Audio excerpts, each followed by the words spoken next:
Hello everyone, this is Jacob Bear, Science Tutor Online, and today I want to show you guys something that's very useful. They don't really teach this in school until college level, but it's a way to make use of primary source materials which will help you in your science research. Textbooks are great for getting lots of general information about the topic you're studying, but when you look at the primary sources, you actually look at real research that real scientists are doing in the real world. That's where you really start to learn how science works.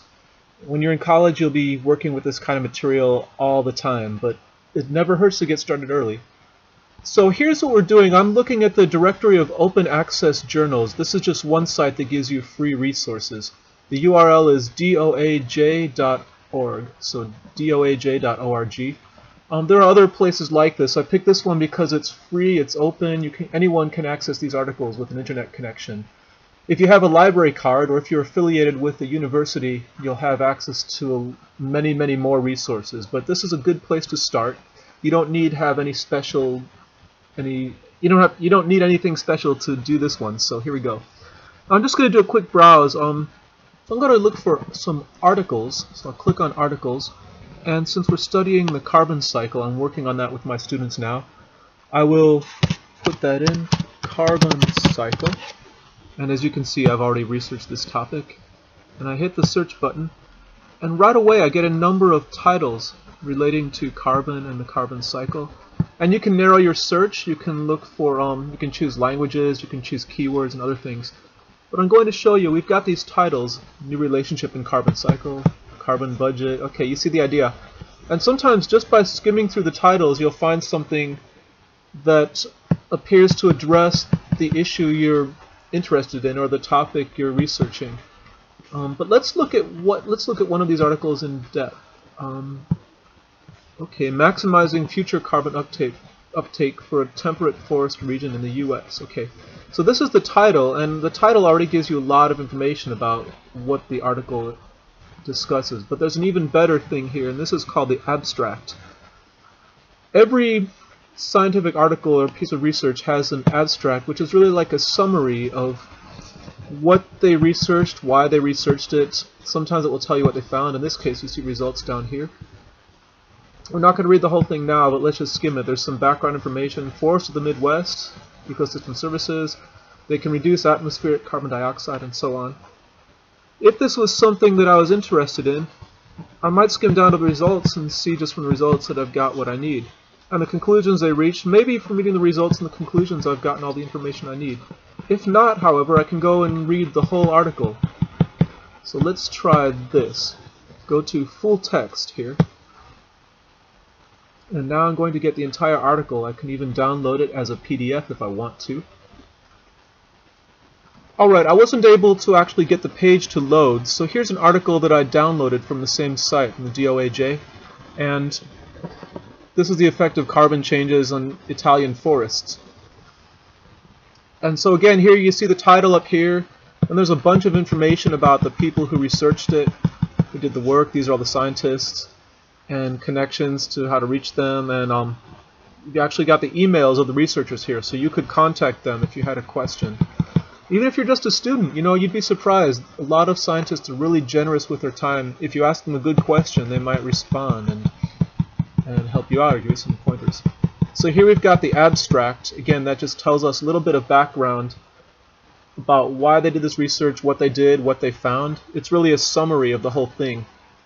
And it's really useful just reading the titles and the abstracts. You can get through a lot of information. And if you're trying to sift through, dozens of articles to find the few that are relevant to the work you're doing, the abstract just saves you hours of time. But let's say this is an article you wanted to study. After the abstract, there may be an introduction. They don't always do this, but the introduction will give you more information about perhaps the issue they're working on, why they chose to do this research. In this one, I think they're addressing some concerns about some of the drawbacks in previous research that was done on carbon uptake. So you've got your introduction, but the most important part of your article is usually the abstract. You want to read that first. Next we've got study area. This is a bit different. Here they're talking about a geographical region that they study because this is an ecology article. Some articles they might if they're doing something in a lab with test tubes, they're not going to have a study area.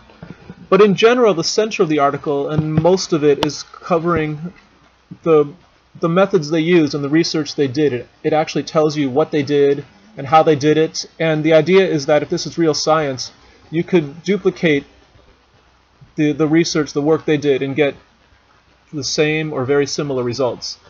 Normally there's a section called methods. In this case they're talking about the study area. Now the study data, they're looking at probably data they took. Let me see if there's a method down here. Methods. Okay. They got tables about the data they collected. Generally though, okay, methodology. Here we go. This is telling you how they conducted their research, exactly what they did. And again, the bulk of these articles is really telling you how they did it, how they conducted their research, so that you can do it on your own, or you can figure out something that they missed or something they didn't do and develop your own research to cover the missing pieces. Let's skim down here, and towards the bottom of the article we get to more sections. Okay, here we go. We have the results. This is usually another interesting part of the article. They tell you what happened. This was our question, this is what we were working on, is in the abstract and the introduction. This is what we did, that's the methods, that's the bulk of the article. And finally the results, this is what happened. And they'll usually tell you, how many frogs grew, or how much the biomass increased, or whether the chemical analysis revealed a higher percentage of aluminum or iron, depending on the research you're doing. The results just tell you what they uncovered, what they found. And after the results, there's usually some discussion about what these results mean. And here we go, we have the discussion and conclusions. And this is usually, among other things, their interpretation. Sometimes the research is a yes and no question. If we do process A, is the result going to be A or B? Sometimes, though, the results are subject to interpretation, and in that case they'll put this in the discussion and the conclusions. Also, the conclusions might list, possible future things to consider or future questions. When you find an article that you really want to work with for your research paper or for whatever studies you're doing, usually the conclusions have a lot of meat because they give you ideas on what to do next or how you can challenge their research. And then we've got acknowledgments and references. If you're really doing hardcore research, the references are great because you can look at the articles that they studied that contributed to this research. A lot of times researchers will, before they begin, they don't want to reinvent the wheel, so they will research everything that was written before and see what other scientists have done. If their question is not answered, then they conduct the research. So when you see these articles, you can assume the people who did this research did a lot of reading first, and probably you will too. That's why you're looking at primary source materials. So I hope this was useful for you. I'm just trying to show you how to get access to primary source materials and how they're put together. This is a critical part of science. If you study science in college, you're going to be wading through this stuff a lot. If you're in high school, this can give you a big edge on the AP exams and also just learning about science because you're looking at primary source materials instead of just looking at a textbook. Thank you for listening. I'll see you next time.